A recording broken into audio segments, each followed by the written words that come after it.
Bonjour, alors comme petite activité d'automne, vous avez peut-être trouvé dans vos promenades dans la forêt ou dans les environs de votre lieu d'habitation des marrons. Alors avec ça, on peut faire des activités de transvasement à la maison.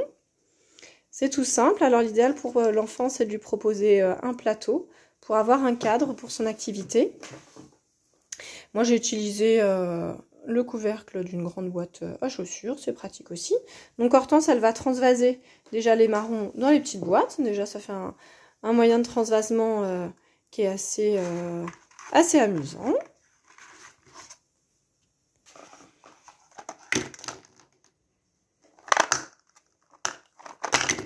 Voilà, donc le transvasement, c'est vraiment une activité de base pour l'enfant.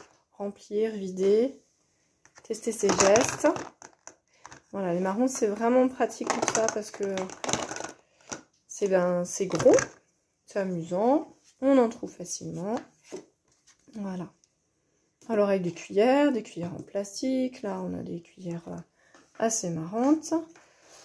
On peut aussi utiliser des cuillères récupérées dans les pots de lessive. Hein, ça c'est différentes tailles. Voilà. C'est vraiment un entraînement pour l'enfant, aussi bien de la motricité fine, la coordination de l'œil, de la main, et le travail de la main gauche et de la main droite ensemble, ou pas. Voilà. Et c'est souvent une activité très calme. Alors après, si vous avez beaucoup de marrons, comme c'est le cas pour nous, vous pouvez aussi vous installer au sol, sur un vieux drap, un grand drap que vous mettez au sol. Et l'activité de transvasement peut se faire sur une surface plus grande.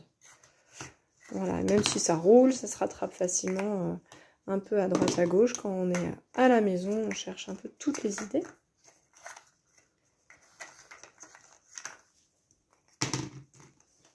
Alors un accessoire qui est vraiment très amusant, qui s'utilise dans beaucoup de situations, ça, n'hésitez pas à en avoir une en plus pour vos enfants. C'est la pince à cornichon ou la pince à tartine. Hein, elle est utilisée de différentes façons dans les maisons. Voilà.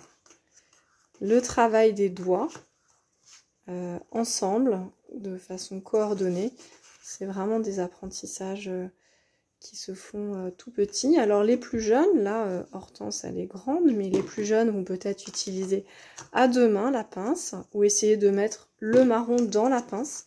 Laissez-les faire.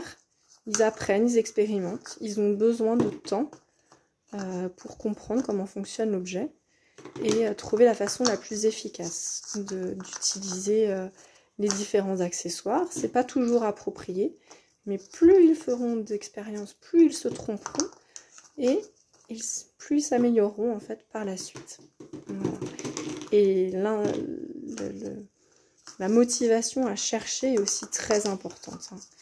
Chercher une façon efficace, c'est vraiment un trajet qui est fondamental pour l'enfant. Voilà, et bien amusez-vous bien avec cette activité. À bientôt. Je vais pas